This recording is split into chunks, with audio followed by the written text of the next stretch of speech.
Why have we come to earth? Do you remember?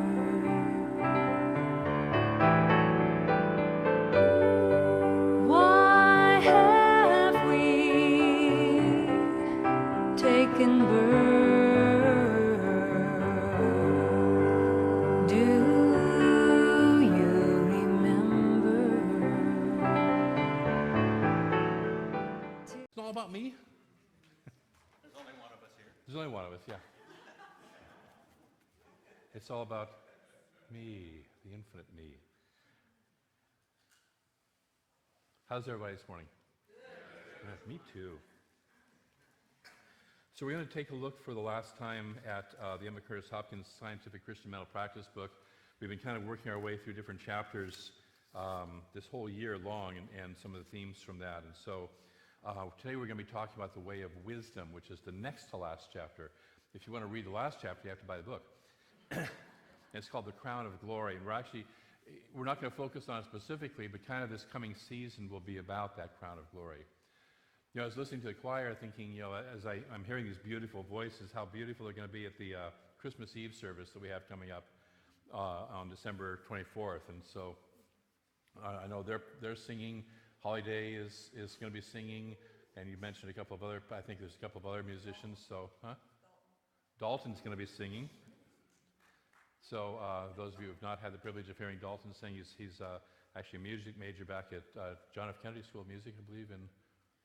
No. Catholic University. I knew it was Catholic something in Washington, D.C. But anyways, yeah. So just put that on your calendar. December 24th, we'll have a beautiful 7 o'clock to about 8:30 Christmas Eve service. And bring your friends, bring your family. It's a new thought Christmas. So it's not your traditional, quite your Christmas. So I wanted to look today at the way of wisdom with Emma Curtis Hopkins. I'll start off with a quote from her. The world will persist in exhibiting before you what you persist in affirming the world is. The world will The world will persist in exhibiting before you what you persist in affirming the world is. So if I say the world is such and such, the universe says what? Yes. Yeah, it's the only thing the universe ever says is yes. And so as I affirm that that's what it is, that's how it shows up. So the lesson out of this, her summary of the lesson is that judgment, and when Emma talks about judgment, judgment is that high spiritual consciousness. It's not judging as in, I don't like the color of shoes you're wearing, or, I think you're a jerk. It's judging from that high consciousness that we all have access to. When we're talking about doing the visioning tomorrow night, we're tapping into that high consciousness of judgment, of discernment, of awareness. So judgment is as great and competent as will and meekness can agree. Judgment is as great and competent as will and meekness can agree. So this is a lesson on looking at a balance of will and meekness. Our willfulness, or our will, and our meekness. So if you have a strong will, you like to have things done your way, right? Okay, I qualify. I know there's others in here. I saw hands up that we know who we are. We like to have things go our way. And this is good if we have a balance of meekness in the character. And a meekness in this case, and we'll talk about this even more later on, is you can yield your point instantly when you see that you are wrong or there's a higher point of view to be had. I used to be part of a group that when we would meet, the only rule in the group was that the highest idea wins.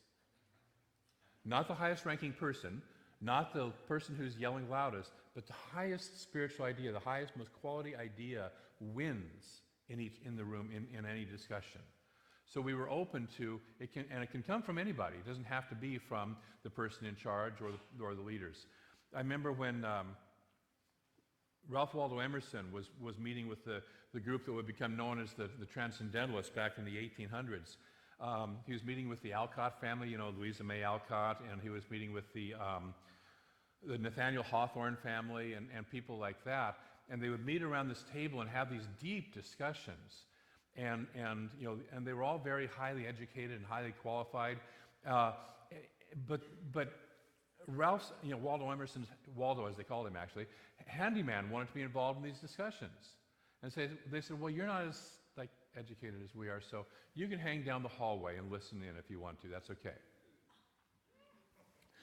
Every once in a while, this handyman started throwing in questions and ideas and thoughts. And they finally said, you know what? You're as brilliant as we are. These are really high-quality thoughts. Come on to the table. And so he eventually began to sit around the table. The handyman's name, by the way, was Henry David Thoreau. Okay? So this is an idea of what is the highest thought? Can I yield? And Emerson was wise enough to yield his position that only certain people could sit at the table.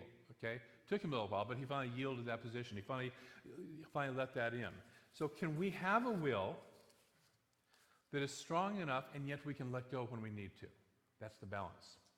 So my strong will protects me from blindly following other people's quick judgments, blindly just kind of following whatever is the fad or the fancy at the moment. Okay? It keeps me rooted in truth. It keeps me rooted in a direction, in a solid way of being it. My meekness guides me into listening to a spiritual truth, into listening to something more than just my own mind, my own intellect. I think of it as trees. Trees in an area where there's a lot of wind learn to bend but not break. A really rigid tree would just break off when there's a strong wind. But a tree that knows how to work with the wind can bend but not break. Luca's still here, yes. So a football defense that there's what's called a bend, don't break football defense, also. So it's like we'll let certain things happen, but we hold it to the line. Our meekness guides us along lines of truth. So will without meekness means that we just have to do it our way, wrong or right. My way, right or wrong. My way or the highway. You ever hear that one? Yeah, you've met people like that maybe? I know none of you have ever been that kind of a person, but I remember in the late 60s and early 70s there was this whole thing of America, right or wrong, love it or leave it, you little hippie punk freak, I was the hippie punk freak, yeah. And that was kind of we're not going to look at what we're really doing because we're America, we're just right because we're America. And so it was that kind of conscience. That's will, but that's will without listening, without any meekness in it. Now, meekness without will, I'm just pushed around by whatever's going on at the moment. I don't have a backbone. I don't have a sturdy center in which I can stand and claim what the truth is. And so it yields to doing things that I would really rather not do, that my better judgment says I shouldn't do. There's a wonderful quote from Paul in the Bible where he says, that which I would do, I do not, and that which I would not do, I do. We've all been there, right? Okay? That which I would do, I do not, and that which I should not do, I do. So nothing discourages us when we have that experience, when we finally notice that, we notice that we've kind of made some bad judgment calls. And besides me, ever made a bad judgment call? And she says, nothing discourages a person like seeing the bad judgment that he or she has used. It's kind of embarrassing, right? It's like kind of just sit there and kind of want to disappear out of the room or the situation. So bad judgment comes from two things. Number one is turning to the way our best judgment disapproves.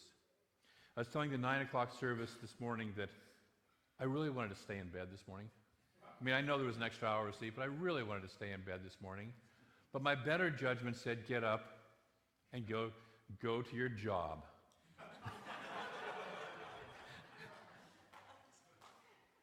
No, it said, get up and go, and get going here.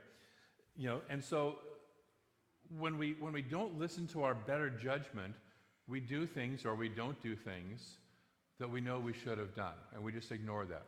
One of the wonderful ways that I learned to listen to my intuition a long time ago when I was first kind of trying to find out what that intuition stuff was I would notice that I would do something that would get me in trouble, but afterwards I would sit there and go, I knew better than that. I had this hunch that said I should have gotten off the freeway on that previous exit, and then I wouldn't have been in this massive traffic jam. This is when I was living in LA. You don't have traffic jams here in Redding, but but by other cities, there are places that happens. It's one of the things I enjoy about Redding. And then the other aspect of bad judgment is carrying out our will regardless of everything. Okay? And that's forgetting or ignoring our higher judgment, our wiser self, if you will. And it also sometimes calls into calling our vigorous will judgment. It says, yeah, this is the right way. This is God's will. You ever hear that? Not from, yeah. This is God's will. And it's really, you know better than that. You know it's just a person's will. That's what we're talking about. So, Emma, this is one of her few moments of humor. How many of you have read any of Emma? You don't get a whole lot of humor in the book, do you? Okay, she's pretty darn serious and focused person. But this one has a little bit of humor in it. So she asked the question, things look badly in your affairs, do they? Said, do you will them to be bad? No, 1,000 times no. Your will is for good. But your poor will cannot carry the day alone. Our will by itself will not carry the day. It has to be married to meekness. You can give birth to the divinest decisions by compelling your meekness to unite with your will as to your health, as to your strength, and as to your prosperity. And what she's saying is if we start to have the desire to manage, to have that balance of will and at the same time listening, that meekness, that surrendering to what is the higher good, then we can create something really powerful in our lives. The other day we were working with a practitioner, 2 students, and we were inviting them to, as they listen to the client, as they listen to the person who's before them asking for their support, they're also listening to spirit within them at the same time. And it's a dance that we do. When you're some of you are going to be going home to your family, in Thanksgiving, and Ram Dass always said, if you want to know if you're enlightened, go visit your family. Okay? So some of you will have some experiences, right? And you're not looking forward to some of those experiences. And we actually have some classes right after that to help you to heal from that. But you can also sit there and as you're in that process, be listening to Spirit. Be listening to what is the highest good, what is the highest calling for me to be here. So the word yielding, which comes from meekness, means yielding, is an idea that has gotten a whole lot of us in trouble, and oftentimes we don't like that word yielding. I think it was Wayne Dyer who talked about when he was living in Michigan, had a particular experience where a person was coming up to a yield sign, as they were merging onto the freeway, and came to a complete stop. And he's sitting there yelling at her, it says yield, not completely surrender.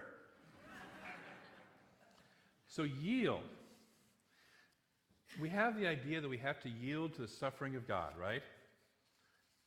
Some of us who grew up in traditional, that you've experienced that, you've noticed that yielding means things are going to get worse. I got to put up with it the way that it is, blah, blah, blah, blah. Okay? But that's not the spiritual truth. That's not the yielding we're talking about.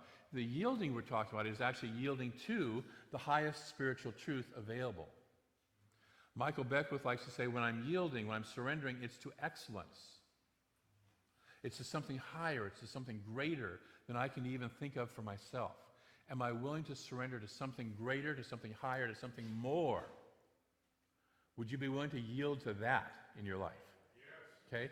And so sometimes we have to let go of our will, and our will knows how to do things, right? It knows how to solve problems, but it only has a limited perspective. We were going over spiritual mind treatment yesterday with the foundations class and a couple of guests, and the idea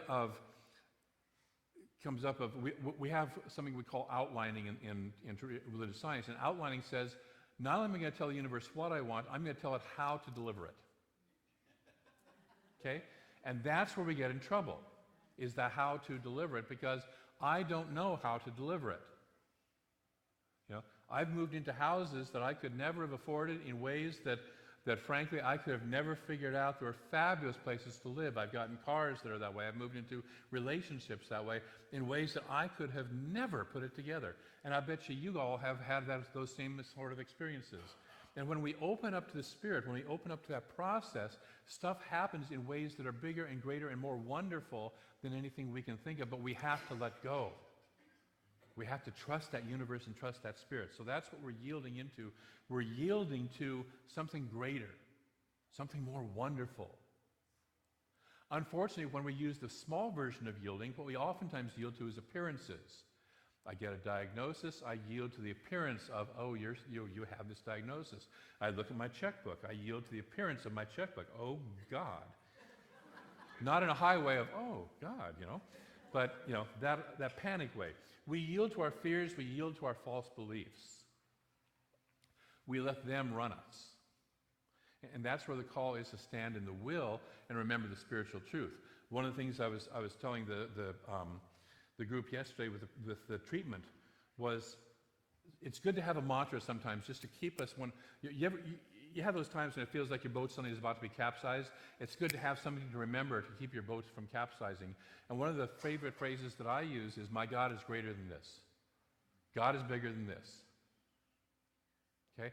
And so something comes along and I can remember, wait, time out, God's bigger than this. Okay? And so that helps me to right my boat, that helps me to remember the truth of that. And so having that, so I don't yield to our fears, we stand in that spiritual truth, and that's the call of our will. That's our will says, wait, in the face of this, I'm going to remember, I'm not going to give in to what looks like appearances, I'm going to remember the spiritual truth, and I'm going to stand in that. And the spiritual truth is we live and move and have our being in a bountiful, loving God, right? Amen. Okay? There is no God out there that says, well, you should suffer for my sake. If you were a parent, would you want your children to have a limited, suffering, painful life? If you're a healthy parent?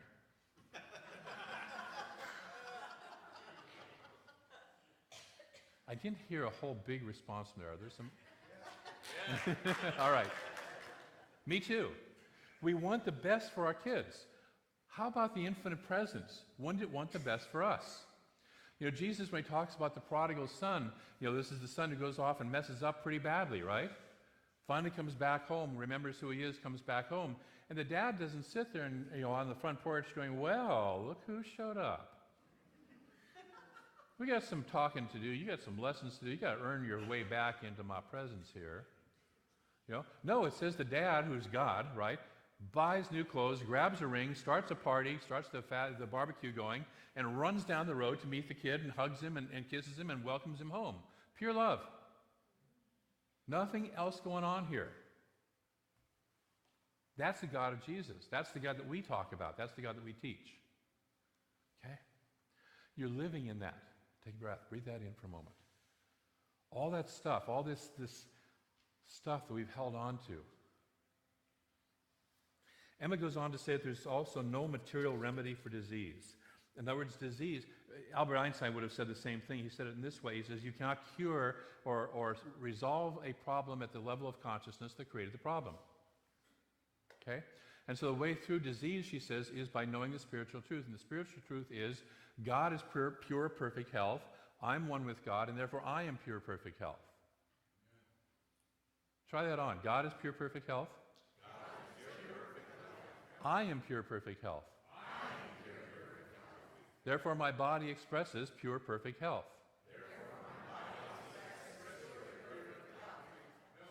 Now. Okay? And so it is. Play with that. Watch it shift. Another quote from Emma, when you lay your judgment to the line and your righteousness to the plummet of the highest truths you have heard, then, says the prophet, your old covenant with death will be annulled and your agreement with hell will not stand. When you stand in this balance, when you stand in spiritual truth and the willingness to at the same time listen to Spirit, nothing can harm you. All your old covenants, all your old agreements with death and lack and limitation and sickness and all that stuff begin to fall away. They can't stand in the face of that.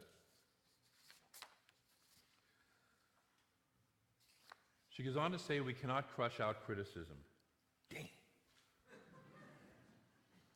We cannot crush out criticism, but we can deny it, and then that erases it from our mind. How many of you have experienced criticism in your life? You know, once in a big while I get a little tiny bit of that in this job.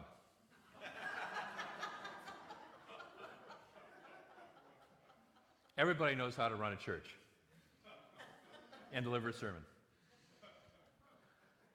And so the way that I handle that is I first listen to it. I get meek. Is there a truth here? Is there something that I do need to listen to? Is there something that I do need to shift? And my inner voice knows, my inner wisdom self knows the truth of that. And so then it's like if there is some truth to that, then it's like I take that truth in. And then oftentimes what I find is sometimes there's a kernel of truth surrounded by a bunch of kind of other stuff that's pretty much usually not about the person who's receiving the criticism. And so that's when I stand in spiritual truth and know that all is well, that I'm immersed in God, and let the rest go. Most people who are criticizing, it's really about the person doing the criticizing, right? You know, I hope you know that. This is the old don't take it personally from the Four Agreements. So when we have that, we listen, we get meek for a moment, for as long as it takes, really. Listen, is there any truth here? Do what we need to do out of that truth, but we don't attach ourselves to it. We let it go. Once we do it, we move on. She also says accusations are prejudices against people, and they keep the highly efficient judgment, our consciousness, our wisdom from speaking. And accusations and criticism do not emanate from the one mind. Okay? God doesn't sit there and go, I don't like your shoes. Okay? It doesn't. It doesn't. So they don't emanate from the one mind, and when we're engaged in that, if we find ourselves engaged in that, we're not listening to the one mind. We're out of alignment with that. So if you notice yourself, if you're one of those people that you have, you notice you have a habit of either accusing or criticizing, and Emma's huge also on do not complain. Whoops. Yeah, me too. As she would say, stop it, because it moves us out of alignment with the one mind. There is only that one. If we're criticizing, the only one we're criticizing is ourselves. There's only one of us. If we're accusing, the only one we're accusing is ourselves. And so it's like remembering that truth. There's a wonderful Buddhist quality that says, is what I'm saying improving on the silence? Wouldn't it be great if we all asked that question before we spoke? Is what I'm about to speak, is it kind, is it loving, and does it improve on the silence? I bet you we'd have a quieter world. A much quieter world. So she gives us an affirmation to work with, and Emma always gives tough affirmations. If you've been around for some of my previous talks, she gives affirmations that you sit there and go, I don't want to face that. Okay? So this is one of those. I'm just going to warn you ahead of time. I'm going to read it through, then we're going to break it down, and then we're going to take it on for size, okay? So the affirmation is, I do not accuse the world or myself of foolishness or ignorance. I am the judgment of God. I know all things and do all things well. Take a breath. So what is this? I do not accuse the world or myself of foolishness or ignorance. Ooh. If I believe that there's foolishness or ignorance or mistakes in the world or in myself, then what I'm saying is that God has made mistakes. Does God make mistakes? How many of us have had situations where we were absolutely certain at the time that it was a big mistake, and down the road we say, thank God I made that mistake or did that, right? I love the jazz musician Miles Davis says, in jazz there are no mistakes, there are just new lines to riff on. Okay, they're just new directions to go. There are no mistakes. There's books that have lists of all the things we have in our world today that were created out of mistakes. I remember Post-it notes right away is one of those things. And there's all sorts of stuff that were, they were supposed to be something else. Somebody made a mistake, and it worked out for the good. Rubber itself, I believe, was a mistake. our tires, our vulcanized rubber, that's what I'm trying to say, was a mistake. So I do not accuse the world or myself of foolishness or ignorance. So many of us carry around a point where we say, God, if I only had not done that, if I had not made that mistake, if I had not acted foolishly back then, I would have a much better life than I do now. And the truth is that in the universe, there is no mistakes in God. There is no foolishness, there is no ignorance in God. And so the invitation is to drop that, to let that go. If you've been carrying around that old ball and chain that says, man, I was foolish way back then, let it go. And if way back then was 5 minutes ago, still let that go. The second part, I am the judgment of God. So I am the judgment of God. Remember, the judgment is a high perception. I and God are one, so therefore I am that high mind of God. That's the nature of who I am. I already am that. I'm not separate from it. There's nothing of me that is separate from the infinite. So I already am one of this. And most of the times we're sitting there working off our small mind, right? That says, well, I'm just so-and-so. You ever notice anybody like that? I know you guys don't, but you've known people like that, okay? And so the truth of the matter is we want to remember I am the judgment of God. That mind, the one mind, the same mind that is in Christ Jesus is in me right now. Okay? That consciousness. And then the third aspect of it is, and because of that, I know all things and do all things well. And oftentimes we come up to something and we go, I don't know how to do that. And you're right, the mind, the small mind, doesn't know how to do that, but there is something within me that does. And whatever I need to know, Ernest Holmes has a wonderful quote that says, if a piece of information you need to know, and he's writing this in about the 30s, is located in darkest Central Africa somewhere, and you need the one person that has that piece of information, and you need to know that piece of information, you and that person and that information will get connected somehow. And some of you have experienced that, haven't you? Okay? And so when we recognize that, when we recognize that we're connected with an infinite one mind that knows exactly how to do that, how to reveal everything that we need to know in the perfect way, in the perfect timing that we need to know it, then we can stand and say, I know all things and do all things well. So let's play with this affirmation together. I do not accuse the world or myself of foolishness or ignorance. I am the judgment of God. I know all things and do all things well. So I invite you to take that in and play with that this week, okay? And if the word judgment bothers you, just I am the wisdom of God. Play with something that's a word that works for you. Because we sometimes have a little energy on the word judgment, and it's not quite that way that she means it. So this week's spiritual practice, it's just 2. Normally I give 3, right? 2. Giving you a light week. Number 1, assess your balance of will and meekness. Pay attention. Am I the kind of person who has to have my way? Am I the kind of person who gets washed over all the time? And the truth is, that it may be that sometimes, like maybe at home, I have to have my way all the time, and at work, I get washed over all the time. It may be, or with my kids, I get washed over all the time, or my grandkids especially. I get washed over all the time. So it may be different aspects of your life. Just notice, where are you in that balance of will and meekness? Do I have to have my way, or do I give my way up completely to others and appearances? It's not just other people, it's also appearances. So that's number 1. Just notice, just pay attention to how you're doing, where you are. And then number 2 is build a balance. Build a balance. To strengthen your meekness, if you want to strengthen meekness, practice listening to Spirit within. Ways to do that are meditation, the visioning that we're actually going to do tomorrow, but just taking the time to, before I speak, just say, wait, what's the highest thought here? What's the Spirit within me saying to me right now? Okay? If I want to strengthen my will, listen to what I know to be right. So that's listening to that part of me, that little voice within me that knows what I'm supposed to be doing. We all have that. And then stand in that. Practice standing in that. Practice staying in that voice. And one of the best ways you can do that is learning to say a couple of words and actually mean them. The one word is no. So many people who are lost in meekness and yield too much say yes when they really want to say no, right?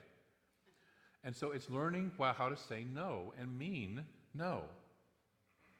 And then sometimes it's learning how to say yes, but mean yes. Okay? So just practicing standing in that. So that's what I invite you to do this week, is developing that balance and just checking out where am I in that balance in different areas of my life. Are you willing to work with that and play with that this week? Yes. Cool. Me too. I want to close with a quote from Emma. Confidence or faith is a life principle. Always, after taking a premise, there comes a time when it seems as if it would not work after all. Paul said, stand, and having done all, stand. What that means is we've all had that where we declare something, we declare that we're going to go do something, we declare that we're something significant in our lives, something big. And there oftentimes comes a point where it seems like it ain't going to work out. You've noticed that? Okay? And what she's saying here is, in that case, be aware of that, but stand in that truth. Stand in the spiritual truth. Stand in the premise that you took. Howard Thurman says, keep fresh before me the moments of my high resolve. Keep fresh before me the moments of my high resolve, because the daily grit will tend to wear that down. So we stand in that resolve. We stand in that truth. And after we've done everything we need to do, we stand in that truth until it reveals, until it manifests whatever it is that we need to do. So that's my invitation for you to do this week, is to stand, and when you're having done everything else, stand in that truth. Stand in your faith. Use your will and your meekness in a healthy balance. So let's move into prayer about that. I know that there is one infinite presence, one infinite consciousness, one life, and only one life. It is the wisdom, it is the love, it is the courage, it is the power, it is the glory, it is the bliss of this universe. It is all there is. There is nothing else besides that. And because it is infinite, because it is all there is, we have to be one of it. There's nowhere else for us to be. There's nothing else for us to be. We are that in form. So we are that power. We are that grace. We are that bliss. We are that love. We are that wisdom. We are that glory. We are that. We are that life energy. This is the true nature of who we truly are, each of us. And so I speak my word that as we remember this truth, as we open to this truth, as we balance it out in a consciousness of both standing in the will that knows that truth, the consciousness, the solid consciousness that knows that this is the truth of us in every single circumstance, in every single situation, and at the same time balances and opens to listening to that spirit, that wisdom that is greater than our own human finite wisdom, our own intellectual wisdom. That as we bring that balance together, that our lives reflect and express that truth of the divine more fully than ever before. That things are actually transformed, transfigured in our lives in the most beautiful, powerful ways possible. We say yes to Spirit. We say yes to that Spirit that lives right inside of us, never separate. We say yes to our excellence, to our highest and greatest good. And we surrender to that, we yield to that, and then we stand in the truth of that.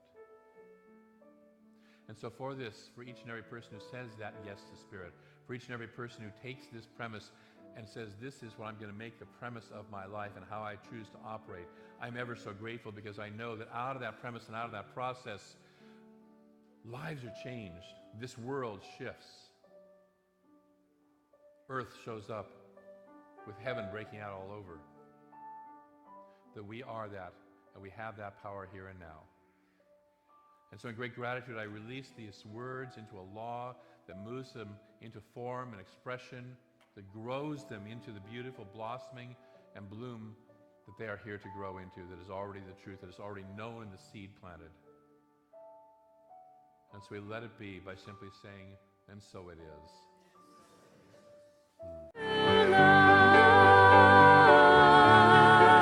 Love.